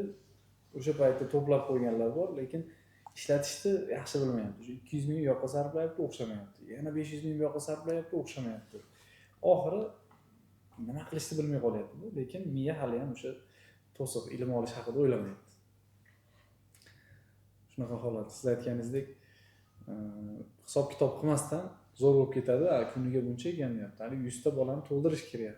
30 ta ham bola to'lgan. Bu misol, rahmat bo'lishganingiz uchun. Bu misol bilan juda ko'p marotaba o'zim to'qnashdim, uchrashdim. Ya'ni ko'pchilik murojaat qilib kelishganida, men mana shu proyektni qilmoqchiman. Ular orasida shogirdlarimiz, sheriklarimiz, do'stlarimiz mana shuni qilmoqchiman. Xo'p, nima uchun? Menimcha hozir zo'r bo'layotgan ekan, daromadi zo'r ekan. Xo'p, men aytdim, bormi biznes reja? Hech bo'lmaganda qanaqadir bir modelni tanladingizmi? Moliyaviy modelni bir ko'raylik. Qaysidir ma'noda qayerdan, qanaqa bo'ladi? Yo'q, mana qarangda deydi. Kalkulyatorni oladida oldimda. Mana bundoq savdo, sotuv menimcha bo'ladi. Siryoga menimcha pul ketkazaman, bunga bundoq bo'ladi. Oyliklarga menimcha ketadi. Bo'ldi. Shu. Tenglik, foyda. Men aytdim, siz hazillashyapsizmi? Siz biznes qiladigan odamga o'xshaysiz. Necha yildan beri biznes yuritib kelyapsiz. Nahot siz bizdan oldingi bizneslaringizni ham xuddi shunaqa ko'rinishda boshlab yuborgansiz? Ha, shunaqa boshlaganman. Ha, shunaqa boshlaganman dedilar. Bugungi kunda biznesingiz qanaqa holatda? U yaxshi yurmayapti-da. Savdo katta, savdo yaxshi, lekin daromad yo'q. Rahmat sizga, chunki siz ham o'sha boshida mana shunaqa ko'cha stilida biznesni boshlagansiz. U davrlar o'tib ketdi. Ya'ni avvallari raqobat degan tushuncha yo'q edi. Avvallari bir auditoriya, ya'ni o'sha bozor to'lmagan edi-da, umuman bo'sh edi-da, masalan. Avvallari xohlagan biznesni boshlasangiz, zo'r yurib ketardi. Odamlarda gap bor edi. Qaysi soha yaxshi bo'lyapti? Bu soha tugadi deydi. Bu soha tugadi, qaysi soha yaxshi bo'lyapti? Da. Shunaqa gaplar ham bo'lgan edi. Lekin bilasizmi, yana bir muammo bizning tadbirkorlarimizda bugungi kunda kreativ yondashuv. Men xohlar edim bizning tadbirkorlarimiz ozgina kreativ fikrlash qobiliyatini o'zlarida tarbiyalashsin-da. Chunki tadbirkor bor ekanki, u hamisha endi biznesmen darajasiga chiqish uchun hamki har bir tadbirkor kreativ fikrlashni bilishi kerak-da. Bir muammoga kreativ yondashish kerak. O'shandagina u muammoni chuqurroq anglab yetadi. O'zi muammoni o'zi yechimi nimada? Ya'ni undan 70-80% yechimi u muammoni aniq va tiniq tushunishda. To'g'rimi? U muammoni agar o'sha 70-80% ni tushunib olsangiz, siz уже unga yechim topdingiz degani. Почти. И bu yerda Usmon roziyallohu anhu, ya'ni 3-xalifa tadbirkor bo'lishgan, bular hammaligi bilasiz. Ayolim bilan bu masalani bir gaplashgan edik, ya'ni kreativ yondashuv bo'yicha. Yakras Madinaga kelishganida oddiy xalqqa quduqni egalari bo'lgan. Endi o'sha paytda har xil nimalarda resurslarda har xil yoziladi. Kimdir yahudiylarda qo'lida edi, kimdir, xullas kimdir qo'lida edi. O'sha insonlar oddiy xalqqa suvni sotishganda, suvni sotishgan va xalq qiynalib yashayapti. Va payg'ambarimiz sollallohu alayhi vasallam aytadilarki, Usmon roziyallohu anhu bir narsa qilish kerak. Bu yerda o'sha quduqni xalqqa tekin qilish kerak deydilar-da. Usmon roziyallohu anhu bunga o'ylab, fikrlab bir yechim topadilar. O'sha quduqlarning egasiga keladilar-da, aytadilarki, necha pul turadi? Ha, o'sha payt juda bir qimmat narx aytadi. Masalan, sotib olaman deganlarida 500 ming bo'ladi deb aytganlarida, bu juda qimmat deydilar. Men bunchalik pul sarmoya qilmoqchi emasman, lekin mana shu quduqlarning yarmini sotib olaman deydilar. Qanaqa qilib sen yarmini sotib olasan? Quduq bo'lsa, ya'ni quduqni yarmini sotib olaman. Qanaqa qilib? Keyin bular tushuntiradilarki, bir kun sen, bir kun men. Ular ko'p o'ylab o'tirmaydi-da, tayyor pul kelyapti, mayli, bo'la qolsin deydilar. Всё, o'sha yarim pulga oladilar, arzon qilib, o'sha nimani kelishuvni qilib. Bir kun uniki bo'lgan paytda xalq kelmaydi o'zi. Pullik bo'lgani uchun. Tekin bo'lgani uchun xalq o'sha kuni to'liq o'sha suvni nima ovoradi-da, bepul kuni keladi va bu kunisi hech kim yo'q. Va u aksiyasi tushib ketadi.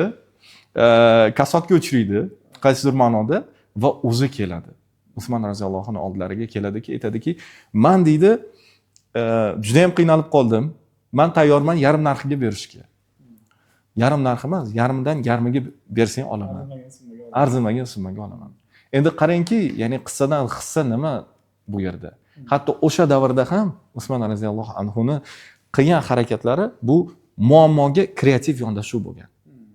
Ozgina fikrni ishlatib, ozgina aqlni ishlatib biz agar yondashadigan bo'lsak, bilasizmi, dunyoni gul qilamiz. Ya'ni dunyoni biz shunaqa katta marralarga erishishimiz hech gap emasda, chunki o'zi O'zbekiston tadbirkorlari juda bir epchil tadbirkorlar-da.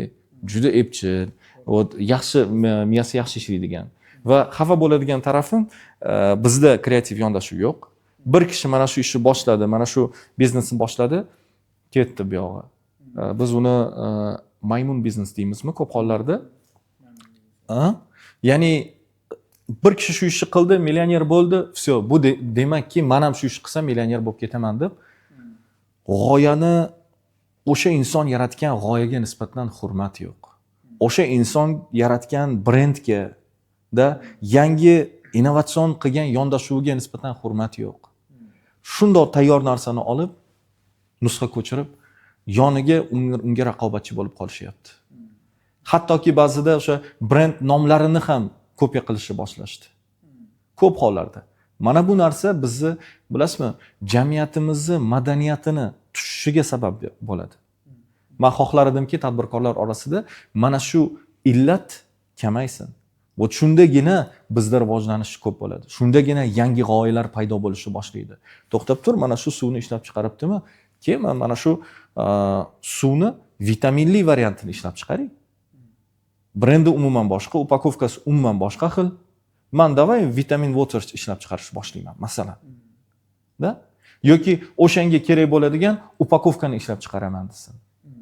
Ras bu zo'r ketyapti, demak bu zo'r ketayotgan bo'lsa, buni yonida bunga aloqador bo'lgan boshqa bir mahsulot ham yaxshi ketish ehtimoli bor. Keling o'tiramiz, brainstorming qilamiz, keling jamoa bilan suhbatlashamiz, biznes reja tuzamiz deb. To'g'ri aytasiz. Diplomatiya haqida mavzuga o'tsak. Sizning eng ekspertlik sohangiz. Diplomatiya o'zi nima? Nima deb tushuntirsa bo'ladi bu diplomatiya deganda, nimalar kiradi buning ichiga?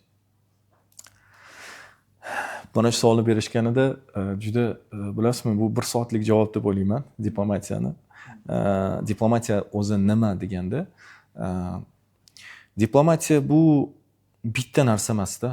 Diplomatiya bu juda ko'p faktorlarni hammasini bir joyda yig'ilgan bir ko'nikmalar yig'indisi. Diplomatiya misol tariqasida aytadigan bo'lsak, diplomatiya bu bizni yuqori madaniyatimiz. So'zlashuv madaniyati, o'tirish madaniyati, kiyinish madaniyati, konflikt vaziyatlardan chiroyli chiqib ketish madaniyati, konflikt holatlarga olib kelmaslik madaniyati, yo'q deya olish madaniyati, halol bo'lish madaniyati, etikani tushunish madaniyati, jamiyatda o'zimizni tutishimiz madaniyati, qo'shnilarimiz, farzandimiz, ayolimiz, ota-onamiz bilan bo'ladigan munosabatdagi holatlar, undagi ko'nikmalar, kommunikatsiya madaniyati. Mana bularning hammasi diplomatiya. Sizga shundoq qarashganida haqiqiy diplomatsan deya oladigan darajada bo'la olish. Biz diplomatiyani o'zi azaldan davlatlararo diplomatiya deb tushunamizda. Ya'ni elchixonalar bir-biri bilan bo'ladigan munosabatlar, elchilar bir-biri bilan qiladigan munosabatlar aslida unaqa emas. U siyosiy diplomatiya. U traditsion diplomatiya. Lekin bizning kunlik diplomatiyamiz bor. Hayotiy diplomatiya va biznes diplomatiya bor.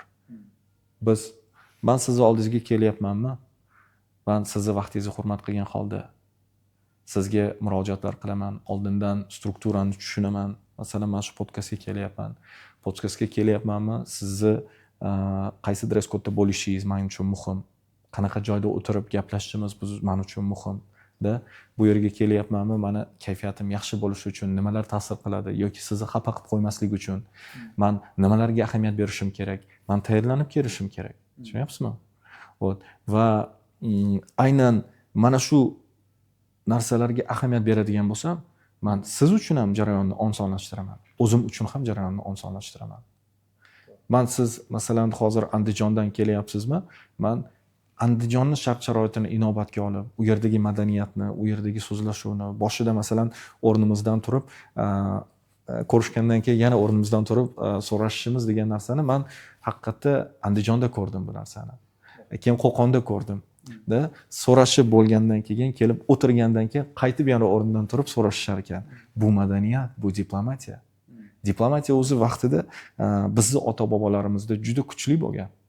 Etika, estetika bizni ota-bobolarimiz boshlab berishgan. Oddiy 5 vaqt namoz o'qishimizni o'zi katta bir etika, estetikadan dalolat beradi. Nimaga? 5 vaqt namoz o'qish uchun kiyimlarimiz toza-ozoda bo'lishi kerak. 5 mahal tahorat olamiz. Biz top-toza ko'rinishga ega bo'lishimiz kerak. Vaqtiga amal qilishimiz kerak, punktualniy bo'lishimiz kerak. Qani, bu yerda diplomatiya yo'q deb ko'ringchi. Mana sizga diplomatiyaning qonun-qoidalari. Har bir musulmon inson bir-biri bilan munosabat qilayotganda halol munosabat qilish kerak, chiroyli gapirish kerak, tabassum bilan bo'lish kerak, kompliment qila olish kerak. Mana bular hammasi diplomatik instrumentlar. Nimaga biz bir-birimizga qaraganda, eye contact qilganimizda jahldor ko'zlar bilan qarashimiz kerak ekan? Nimaga? Nimaga raqobatchi bir-birini ko'rganda do'stday emas, balki dushmanday muomala qilish kerak ekan? Vaholanki raqobatchilar agar bir-biri bilan ko'proq suhbatlashadigan bo'lsa, birgalikda o'stiradi bozorni. Bir-birini ur, yiqit, sindir deyish o'rniga bu nimaga uni nomi nosog'lom raqobat deb ataladi? Qachonki men o'zimni raqobatchimni sindirmoqchiman, narximni yarim narxiga sotib, o'zimga zarar qilib va u korxonaga ham, raqobatchimga ham zarar yetkazib, oxir-oqibat shunaqa bo'ladi, o'zim o'yindan chiqib ketishimga to'g'ri keladi. Chunki to'g'ri kelmayapti bu narsa. Mana shu joyda diplomatiya sizga yordamga keladi. Bu nafaqat xalqaro bozorda. Diplomatiya sizni uyingizdan boshlanishi kerak. Har bir tadbirkorning uyidan boshlanishi kerak. Farzandiga qiladigan munosabatida, muomalasida, o'tirib turishida, ovqatlanishida va hokazo. Endi tasavvur qiling, yoshligimizdan bizga o'rgatib kelishgani suvni xo'rlab ichmagan. Stolda o'tirganda chiroyli o'tirgin. Ovqatlanayotganingda ovozi chiqmasin. Kattalarga hurmat bilan murojaat qilgin. Otang kirib kelganda o'rningdan turgin. Bular hammasi etika. Bular hammasi odob, axloq. Bular hammasi diplomatiyani ko'rinmalari. Nima uchun biz Angliyadagi o'sha aristokrat oilaga havasimiz keladi? O'tirganda, ovqatlanayotganda, gapirayotganda, yurganida, kiyinganida biz ularga qarab havas bilan qaraymiz-da. Odatiy qirollik oilalarida bu narsani kuzatamiz. Ularning avlodlarida bu narsani kuzatamiz. Ular qon-qoniga singib ketgan bu narsa. Bilasizmi? Ovoz baland tovushda hech qachon gapirishmaydi. Hamisha past holatda. Bu sizni ham jismoniy holatingizga ham katta ta'sir qiladi. Emotsional holatingizga ham ta'sir qiladi bu narsa. Bilasizmi? Baland ovozda gapirish bilan past ovozda gapirish, ya'ni o'rta ovozda gapirish o'zini ta'sirlari bor. Bu diplomatiya aytyapman-ku, bitta so'z bilan yoki bitta jumlada tushuntirish juda ham qiyin. Shu yerda aytishim mumkin, Buyuk Britaniyani Winston Churchill degan premyer ministr bo'lgan o'tgan, to'g'rimi? U diplomatiyani shunday ta'riflaydi. Diplomatiya deydi, bu shunday bir san'atki, insonlarga siz jahannamni tasvirlab berayotganingizda, hattoki insonlar sizdan u yerga qanday yetib borish mumkinligi to'g'risida so'rashni boshlashadi. Tushunyapsizmi? Ya'ni bu yerda nima qissadan qissa, siz shu darajada chiroyli tasvirlab beryapsizki, diplomatik ko'rinishda jahannamni. Insonlar hattoki u yerga borishni istab qolishyapti. Tushunyapsizmi? Juda qo'pol bir misol bu, lekin Winston Churchill'ni gapida qaysidir ma'noda bir jon bor. Siz diplomatik ravishda muzokaralarda ham eng dominant pozitsiyalarni o'zingiz qo'lingizga kiritishingiz mumkin. Diplomatik ravishda xodimlaringizga munosabatda bo'layotganingizda, diplomatik ravishda investorlaringizga munosabatda bo'lganingizda, bitta kirib kelishingizdan oldin sizni aurangiz kirib kelish kerak. O'sha xonaga. Muzokaralar xonasiga birinchi navbatda diplomat bu kim? Bu muzokarachi. Yuqori madaniyatli, yuqori tafakkurga ega bo'lgan, global intellekti juda ham yuqori bo'lgan haqiqiy inson bu diplomat hisoblanadi. Va biznes diplomat deb men bu ikkita sohani biriktirganim va Markaziy Osiyoga aynan biznes diplomat terminini olib kirishga qaror qilganim bu, bilasizmi, men uchun bir katta bir missiya. juda ham xohladim, что bizni tadbirkorlarimiz haqiqiy biznes diplomat degan bir o'zlariga unvonni ishlab olishsin. Butun dunyoda o'zini mana shu tomonlama kamchiligini to'ldirsin degan ma'noda. Albatta bizni hayotimiz muzokaralardan iborat, to'g'rimi? Muzokaralar bo'lsa, masalan, hayotda ham bizni hayotimiz o'zi har bir jabhasida muzokaralardan iborat. To'g'rimi? Uyda ham muzokaradamiz, ishxonada ham muzokaradamiz, potensial investor bilan muzokaradamiz, potensial mijoz bilan muzokaradamiz. Har bir muzokarada yutib chiqish istagi hammamizda bor, to'g'rimi? Buning uchun esa haqiqiy biznes diplomatga aylanishimiz kerak. Demak, muzokara bu diplomatiyaning ichiga kiradigan bir qism deb tushunsak bo'ladi. Shunaqa? Muzokara yo'q. Endi diplomatiya orqali muzokaralarda siz yuqori natijalarga erishasiz. Chunki muzokara o'z yo'lida u muzokara, ya'ni-da, lekin muzokarani eng asosiy instrumentlaridan biri, eng kuchli, eng kerakli asosiy instrumentidan biri bu diplomatik instrumentlar. Ya'ni diplomatiyani qonun qoidalari. Mana muzokara boshlanyapti. Tasavvur qiling, xonaga kiryapsiz, sizdan oldin aura kirib keladi dedimi?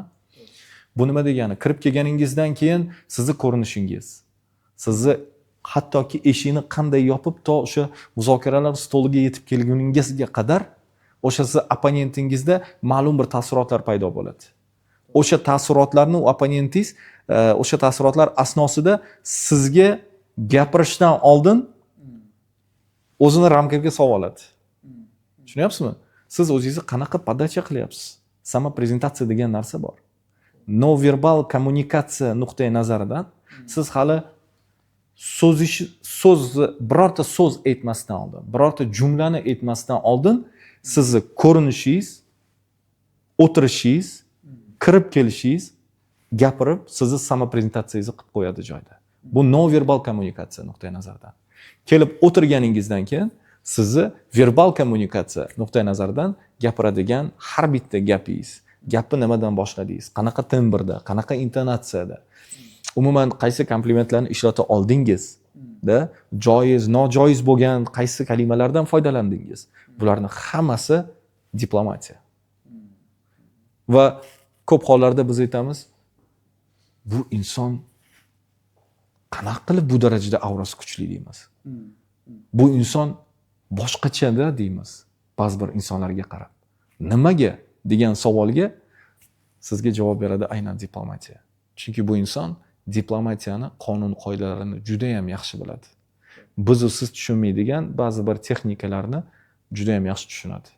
Bu biznes psixologiyasiga qilayotgan murojaatimiz bo'ldi hozir. Biznesmenga demak diplomatiyani juda ahamiyati katta deb o'yladim. Ya'ni diplomatiya deganda ayniqsa muzokara. Tushundimki, agar muzokarani yaxshi bilmasa, yaxshi xodim ham ishlata olmaydi. Va tushundimki, muzokarani yaxshi bilmasa, keyingi pog'onaga ham chiqa olmaydi. Xuddi shunday. Va jamoa boshqaruvida diplomatiyani va muzokarani ahamiyati qancha va nimalarga e'tibor berish kerak? Top menejmentlarni boshqarish, masalan, top menejerlarni boshqarishda, umuman boshqaruvda muzokarani nimalarga e'tibor berish kerak? Birinchi navbatda muzokara o'sha xodim bilan bo'ladimi, mijoz bilan bo'ladimi? Birinchi navbatda muzokaraga siz tayyor bo'lishingiz kerak. Muzokaraga kirishyapsizmi kim bilandir? Xodimingiz bilan oddiy oylikni muhokama qilmoqchisiz yoki uning rejalarini muhokama qilmoqchisizda. Undan oldin siz o'zingizda rejangizni tuzib qo'yishingiz kerak. Muzokarangiz bugun bo'ladigan muzokaraning rejasini, formatini tuzib qo'ydingiz. Siz tayyorsiz muzokaraga. Tayyorlandingiz. Tayyorgarlik qismi bo'ldimi muzokarada? Undan keyin o'sha muzokaraning o'zi jarayon boshlanadi. Muzokara jarayonida albatta mana bundan oldin aytgan har bir narsaga ahamiyat berishimiz kerak. Sizning kayfiyatingiz, xodimning kayfiyati. Balkim siz bugun suhbatlashadigan masala og'ir masala bo'lishi mumkin. Undan oldin xodimingizni bir chiroyligina unga ta'rif berib yoki qaysidir harakat bilan uni kayfiyatini ko'tarib qo'yishingiz mumkin. e'tirof qilishingiz mumkin. Da? Yoki mana men sizga shirinlik olib kelib qo'ydim. Mana bu shirinlikni oling, men ataylab siz uchun olib keldim Londondan. Yoki hozir shaharga chiqdim, shaharda mana shu narsa yoqib qoldi, sizni yaxshi ko'rishingizni bilib, men sizga olib kelib qo'ydim. Bo'ldi. Mana bu bitta kichkina detal bilan siz xodimingizni o'zingizga shaydo qilib qo'yasiz o'sha paytda. Va xodimingiz o'zini undan keyin bo'ladigan suhbat qanaqa bo'lishidan qat'iy nazar, siz xodimingizni o'zi bir pog'onaga ko'tarib qo'ydingiz. Uni qadr-qiymatini siz uchun qanchalik muhim ekanligini tushuntirib qo'ydingiz. Boshlandimi muzokara? Undan keyin boshlanadi masalalar. Masalani aytdingiz, mana bu masala bor, mana bu masala bor, mana bu masala bor. Bunga esa keyin o'sha taklif berasiz. Ko'tarilgan muammoni ko'tardingizmi? Ko'p hollarda xatolik nimadan kelib chiqadi? Biz muammoni ko'tarishni bilamiz-da, lekin unga yechimlar bermaymiz. Ba'zi xodimlarimizda ham shu holat bo'ladi. Ko'p hollarda kelib shunchaki muammoni aytib berishadi-da. Xo'p, indan keyinchi deymiz. Eshitib, tinglab o'tiraman-da, oxirigacha. Yechim yo'q. Men aytaman, siz messenjer vazifasini o'tyapsiz menga yoki siz menejermisiz?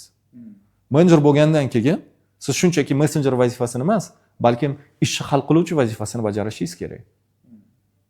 Mani sizga bu uchun qarorim kerakmi?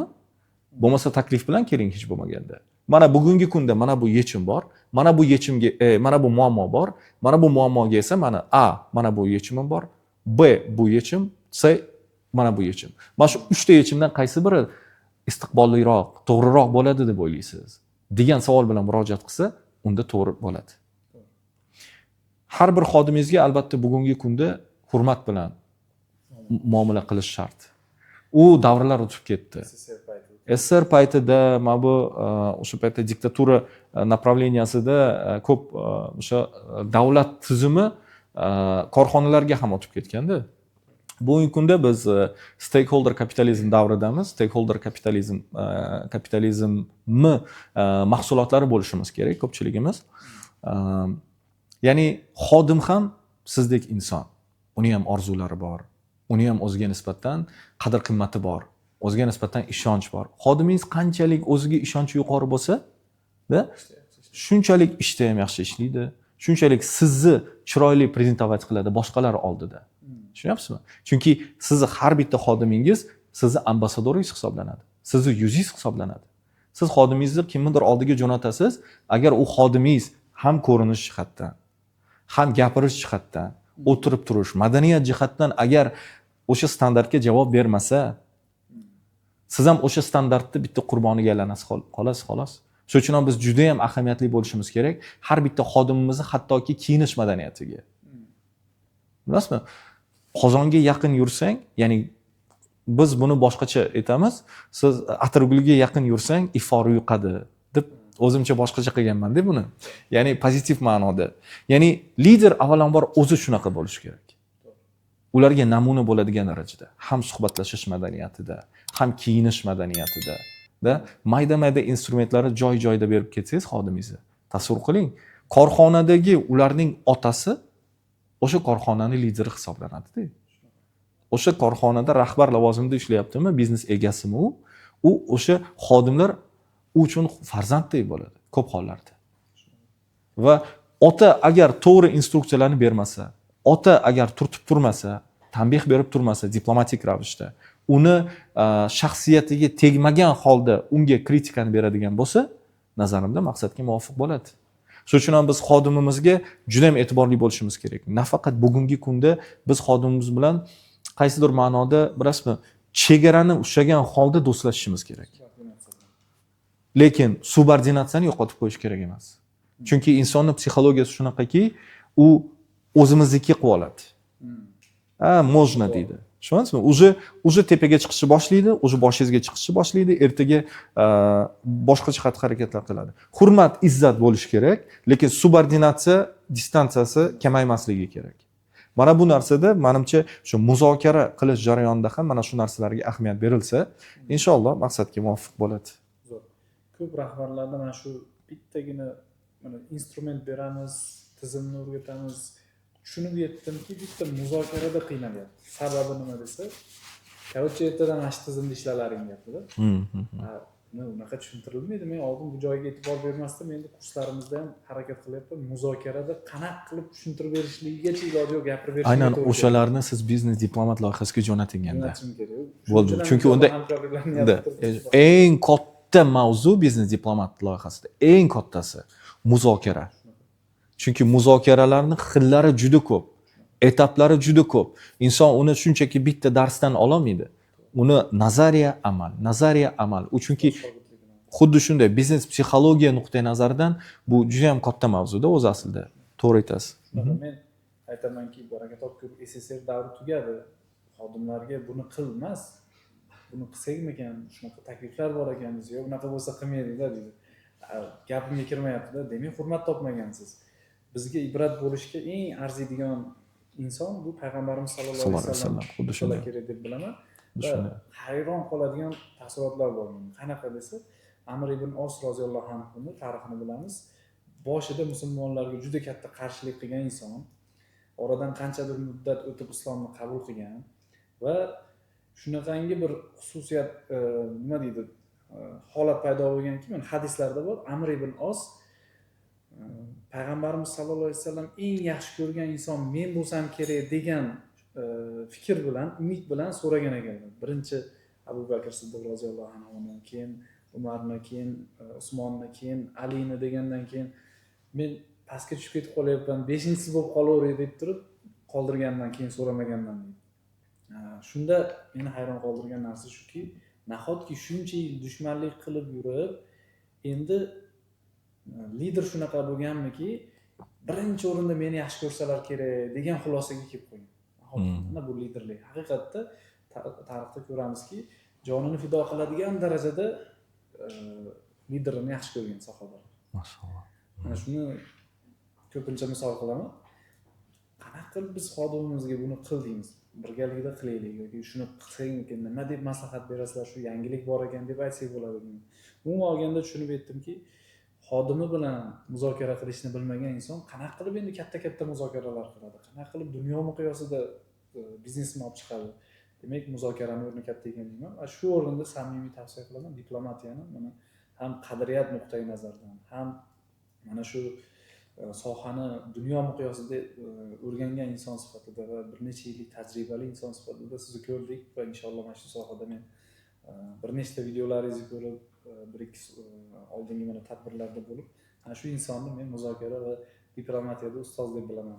Maşallah, sog' bo'ling. Xudo umidingizni ziyoda qilsin. Birgalik. Demak, rahbarlik etikalari mavzusi bor. Men juda chuqur o'rgandim. Chuqur desam ham balki siz oldingizda hijolat bo'lib qoladi. Yo'q, bemalol albatta. Rahbarlik etikalari mavzusi. Rahbar xodimini oldida qaysi so'zlarni aytish kerak, qaysi so'zlarni aytmaslik kerak. Rahbar bilan xodim birga ovqatlanishga to'g'ri kelib qolsa, birga mehmonxonada yashashga to'g'ri kelib qolsa, o'zidan quyi lavozimdagi ayol xodimlar bilan qanaqa muomala qilish kerak. Biz endi darslarimizga ham imkon qadar qo'shganmiz, bilsin har qalay boshlang'ich bo'lsa ham shu ma'lumotlarni. Sizni fikrlaringiz qanaqa, rahbarlik etikalarida nimalarga e'tibor berish kerak? Nazarimda hozir siz ko'tarayotgan masala ko'proq protokolga tegishli. Ya'niki har bitta o'sha rahbar qaysidir tadbirda ishtirok etishi yoki o'zini korxonasida tutishida, majlislarda tutishi va hokazo, bular hammasi protokolli qonun qoidalarida mujassam bo'ladi.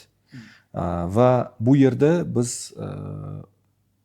siz aytyapsiz, mana ayollar bilan munosabat qanaqa bo'lishi kerak, muomalada qanaqa bo'lishimiz kerak, xalqaro partnyorlar bilan qanaqa munosabatda bo'lishimiz kerak.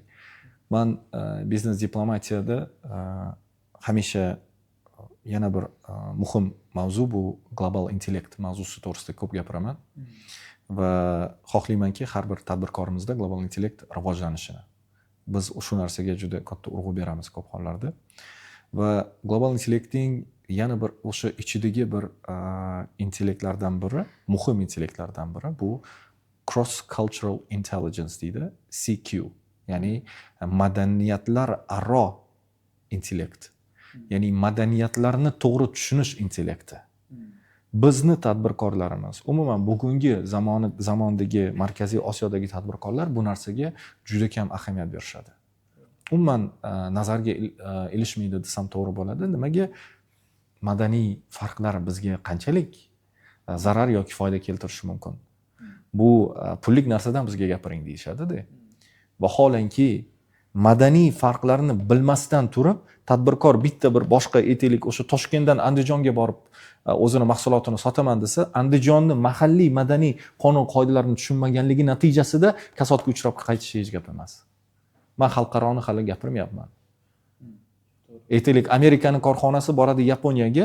Yaponiyada juda ko'p bunaqa holatlar bo'lgan. O'sha muzokara jarayonida ham muzokaraga kelishganida katta bir bitim imzolanishi kerak bo'lgan joyda bitim imzolanmay qolgan va muzokaralar bo'lmagan umuman. Nima sabab? Oddiy kichkina bir sabab. Amerikalik o'sha hamkorlar Yaponiyaga kelishganda bularga hadya olib kelishadi. Hadya esa oq rangli qog'ozga o'rangan oq bantiklar bilan bo'ladi. Endi tasavvur qiling. Yaponiya bu tadbirkor bo'ladimi, ekspert bo'ladimi, kim bo'lishidan qat'iy nazar, ular madaniyatiga juda ham sodiq xalq hisoblanadi. Va har bitta noto'g'ri qilingan harakat ular haqorat ko'rinishida qabul qiladi buni. Va amerikalik o'sha tadbirkorlar oq rangga o'rab, oq bantik bilan olib kelgan sovg'asini ko'rib, yapon tadbirkorlari bu muzokarani o'tkazishdan mutlaqo bosh tortadi. Nima sabab? Chunki oq rang bu Yaponiyada o'lim ramzi hisoblanadi va motam ramzi hisoblanadi. Bular bu narsadan juda odatda o'sha nimalarda o'sha motam kunlarida ular oq rangga o'rab hamma narsani olib kelishadi. Endi tasavvur qiling, ularni birinchidan emotsiyasiga ta'sir qildi, kayfiyatiga ta'sir qildi. O'sha hadyani ko'rishi bilanoq. Men o'sha qaysidir katta bir tadbirdan oldin bir narsa noto'g'ri harakat bo'lib qolsa, bo'g'ilib qolasiz-ku. Muzokaraga ta'sir qiladi. Juda ta'sir qiladi bu narsa. Ular shunday bo'g'ilib qolganda, to'g'ri emotsional nuqtai nazardan. Ikkinchidan, ularni hamkorlar, amerikalik hamkorlarga nisbatan shu darajada hurmati tushib ketganki, nahot san Yaponiyada davlatga kelyapsan-da, muzokaraga kelyapsan, ko'p kutilgan muzokaraga. Nahot ozgina bizni madaniyatni o'rganish imkoni bo'lmadi. Demakki, sizlar muzokaraga tayyorgarliksiz kelgansizlar degan ikkinchi bir ayblovni ularga qo'yadi. Agar videoni mana shu joygacha ko'rgan bo'lsangiz, o'ylaymanki, biznesni sistemalashtirish, sotuvni oshirish, marketing, nasiya savdosi, sherikchilik kabi ilmlarni o'rganish siz uchun muhimligini tushunib yetdingiz. Agar mana shu bilimlarni eng puxta shaklda va eng kuchli instrumentlar bilan o'rgatadigan kurs qaysi deb aytadigan bo'lsangiz, men Codex Coaching kursi deb ayta olaman. Kursimizda yuzlab tadbirkorlar bilan tanishish bilan birgalikda yana marketingni sodda instrumentlari va shu orqali savdoni bir necha baravarga oshirish, brendni tez tanitish, moliyani xavfsiz holatda yuritish, shunchaki xo'ja ko'rsinga emas, aniq, xavfsiz va rivojlantiradigan moliya sistemasini qurish, boshqaruv sistemasi, ishga olish, xodimlarni qoidalar asosida boshqarish, biznesni qadamma-qadam sistemaga solish, shartnoma qilish va to'g'ri KPI qo'yish ilmlari ham Codex Coaching kursida jamlangan. Kursimiz Qirg'izistonda, O'zbekistonning Andijon shahrida va Toshkent shaharlarida bo'lib o'tishi rejalashtirilgan. Kursda qatnashish o'zini oqlamasa, savdoyingiz oshmasa va biznesingiz sistemaga tushmasa, pullaringiz 100% qaytariladi. Hoziroq pastdagi opisaniyadagi silka orqali ro'yxatdan o'ting yoki QR kod orqali ro'yxatdan o'ting. Va uchinchi qiladigan xulosasi, oddiy muzokaraga tayyorgarliksiz qilgan, o'zini potensial hamkorini madaniyatiga e'tiborsizlik qilgan hamkorni biz o'zimizni hamkordek ko'ra olmaymiz degan. Va shuni natijasida muzokaralar ham bo'lmaydi degan. Endi qarang. Bunga o'xshagan kichkinagina misollar ko'pda. Kichkina detallardan iborat bo'lgan xatoliklar. Oddiy madaniy farqni tushunmagani uchun, muzokaraga tayyorgarliksiz kelgani uchun mana bu katta bo'lishi kerak bo'lgan bitim nolga aylandi. Xuddi shu ko'rinishda rahbarlar ham qanaqa sharoitda bo'lishini juda ham yaxshi oldindan o'rganish kerak. O'sha xodimlari har xil viloyatlardan kelgan bo'lishi mumkin. Ayollar bo'lishi mumkin, erkaklar bo'lishi mumkin va hokazo. Toshkentda normal holat deb kuzatilgan bir vaziyat Qoraqalpog'istonda mutlaqo o'shan teskarisi bo'lishi mumkin. Buxoroda qadr qiymat bilan tilga olinadigan narsa aytaylik Andijonda mutlaqo shuni teskarisi bo'lishi mumkin. To'g'rimi? Qayerdadir sizlash haqorat bo'ladigan bo'lsa, qayerdadir sansirash haqorat o'rinda o'tadi. Menda o'zimda ham Toshkentda proyektlarda xodimlar bo'lganda andijonlik xodimlarni, Farg'onadan keladigan, umuman Farg'onadan keladigan, Farg'ona vodiysidan keladigan xodimlarni hamisha sizlardim. Nimaga? Chunki u yerda shunaqa, ularni madaniyatini hurmat qilgan holda. Lekin Toshkentdagi xodimlarimni yoki qaysidir bir boshqa viloyatdan bo'lgan xodimlarni sizlasam xuddi bir uzoqlashgandek bo'ladi. Baryer bordek ko'rinadi. Tushunyapsizmi? Mana bu yerda o'zi farqni ko'ryapmiz. Rahbar degani cross cultural intelligence, ya'ni CQ'si yuqori bo'lishi kerak. Birinchi navbatda madaniyatlar aro farqni tushunish kerak.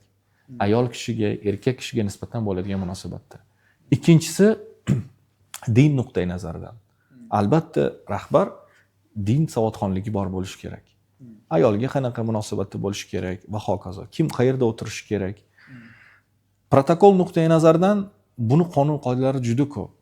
Jonim Musaboyev. Men hozir o'tirib agar bulardan aytib beradigan bo'lsam, bizni podkastimiz juda cho'zilib ketadi. Lekin oddiy o'sha safar jarayonida kim qaysi mehmonxonada yashashi kerak degan narsalar, bular bilasizmi? Ichki kodekslar. Korxonani o'zini ichki kodeksidan kelib chiqadi. Har bitta korxonada o'zini kodeksi bo'lishi shart. O'sha rayderlar bo'lishi kerak. Masalan, xodimlar o'sha rahbar kirib borishdan oldin xodimlar oldindan kirib borish kerak qaysidir tadbirga.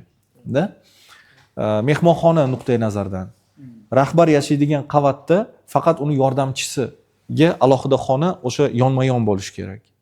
Va protokolda bor, albatta. Va boshqa xodimlar esa boshqa qavatda yashashi kerak. Tushunyapsizmi?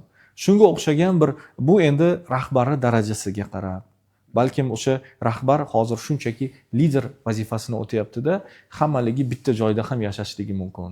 U vaziyatga qarab. Biz endi yuqori darajadagi o'sha rahbarlarni protokol, umumiy protokol nuqtai nazaridan gapiryapmiz. Vaholanki bu umumiy protokol bu tavsiyaviy ko'rinish. O'ziga moslash kerak. Uni masalan har bitta korxona o'zini ichki kodeksidan kelib chiqib, xohlaganicha qonun qoidalarini yaratib qo'yishi mumkin. Bizda kodeks bor, mana ishxonamizda mashhur kitobimiz ham bor, ko'pchilik tanidi. Bu yerda yozishimiz menimcha to'g'ri bo'ladimi? Bir ko'rsangiz bo'lar ekan. Biz rahbar bir mehmonxonaga borilsa, xodimlar so'rash kerak. Shogirdlardan birortasi siz bilan birga qolsinmi? Agar kechqurun suhbatlashishingiz kerak bo'lsa, yoki bo'lmasa alohida xonada qolsinmi deb so'rash kerak degan narsani kiritgan. Keyin so'raladi va so'ralgandan keyin hamma falonchi qolsin, kechqurun 5-10 minut suhbatlashamiz, keyin dam olishimiz mumkin degan ma'noda bo'lsa, shu taklifni ishlab chiqqanmiz. Bo'lmasa chunki o'zimda sezdimki, mehmonxonada qolamiz, hamma shogirdlar kirib oladigan holatlar bo'ldi bir necha yil oldin. Keyin buni etikalarga kiritdik, keyin ish berishni boshladi. Bunga nima deysiz? Siz aynan bergan taklif bo'yicha, to'g'rimi? Endi umumiy olib qaraladigan bo'lsa, rahbar hamisha bitta o'zi xonada bo'lishi kerak. Bu shaxsiy zona degan narsa bor. Bunaqa holatda bitta xonada yashaydigan, hatto o'sha eng yaqin xodimi bo'lsa ham, o'rtada subordinatsiya yo'qoladi. Mana shu subordinatsiyaga katta ta'sir o'tkazadi bu narsa. Chunki rahbar har xil holatda bo'lishi mumkin. Ertalab uyg'onganda har xil holatda bo'lishi mumkin-da. Uni oldida, xodimini oldida kiyimini almashtirishi to'g'ri emas bu narsa. To'g'ri, basseynga, dachaga borishligi mumkin. U yerda boshqa emotsional holatdamiz hammamiz. Bu narsaga tayyormiz hammamiz. Bu hammasi emotsiya bilan bog'liq. Lekin mehmonxonada rahbar yotadigan xonada hech kim yotmasligi kerak. Bu men nazarimda. Shu uchun ham aytayapman, uni yon xonasida yordamchisi yotsa bo'ladi. Bittami, ikkitami uni farqi yo'q. Baraka toping. Alloh rozi bo'lsin. Hammamizdan rozi bo'lsin. Siz ham bilan baraka toping. Ishlaringizga, boshlagan loyihalaringizga baraka bersin. Amin. Men o'ylaymanki, mana shu loyihangiz butun o'zbek xalqiga xizmat qiladi inshaalloh. Inshaalloh birgalikda mas'ul. Biznesmenlarning dunyo miqyosiga moslanishiga yordam beradi va Amin. bu loyiha bilan biz ham birgalikda bo'lishimiz Alloh nasib qilsin. Amin. Amin. vaqt ajratganingizga yana bir bor rahmat. Sog' bo'ling. Alloh o'zi bardavom qilsin. Bizda bir odat Amin. bor edi, agar qarshi bo'lmasangiz shuni e'lon qilsam. Hurmatli kuzatuvchilar, mana darsni, videoni boshidan oxirigacha ko'rgan bo'lsangiz, mana shu joyga yetgan bo'lsangiz, demak, qanaqadir bir ma'lumotlar oldingiz deb bilaman va izohlarda yozganlarga bizning odatimiz bor. Muhokamali bir odobga ko'ra yozilgan izohga bizni hadyamiz bo'ladi. Odatda har safar men kodeks kitobimizdan va sherikchilik bo'yicha kitobimizdan bitta odamga bittadan hadya qilaman. Mehmonimizdan ham odatda so'raymiz, kimdir o'zini xizmatlaridan qanaqadir vaucher e'lon qilishi mumkin yoki qanaqadir bir hadya e'lon qilishi mumkin, kimdir konsultatsiyasini hadya qilishi mumkin. Endi agar hijolatga qo'ymagan bo'lsa, mana shu taklifimiz bor. Hadya berish o'zi aslida juda yaxshi. Payg'ambarimizni ham bu bizga tavsiyalari, sallallohu alayhi vasallamni, ya'ni qaysi ma'nodaki bir-biringizga muhabbatingizni bildirish uchun, sadoqatingizni bildirish uchun hadya bering deyishgan va juda ham chiroyli urfni boshlabsiz. Men bir o'ylab ko'raychi, qanaqa hadya berishimiz mumkin. Bu bo'lishi mumkin bitta bir kishigami? Necha kishiga? Bir kishiga bo'lsa ham bo'ladi. Konsultatsiya masalasi sal qiyinroq. Lekin endi bilasiz, safarda bo'lamiz. O'zi O'zbekistonda kam bo'laman, shuning uchun vaqt topishimiz ozgina muammoroq. Lekin berishim mumkin. Bizda yaqinda yanvar oyida bo'ladi Business Diplomat Global Exchange boshlanadi. Bu Avstraliya va Yangi Zelandiyaga bo'ladigan safarimiz. Inshaalloh bu safarda ishtirok etishni xohlagan tadbirkor, endi albatta biz saralaymiz, u hamma ham qatnasha olmaydi. O'zim auditdan o'tkazishadi. Lekin uni Toshkentda bo'ladigan qismi bor. Aynan mana shu loyihada ishtirokchiga aylanish uchun men 5 million so'mlik vaucherni berishim mumkin. Zo'r. Imkoniyatdan foydalansa bo'ladi. Bir kun bo'ladimi? O'zbekiston qismida bir kun bo'ladi. O'shanda bu yerda demak filtrlanish ehtimoli bor. Da. Safarga ketishdan oldin. Xuddi shunday.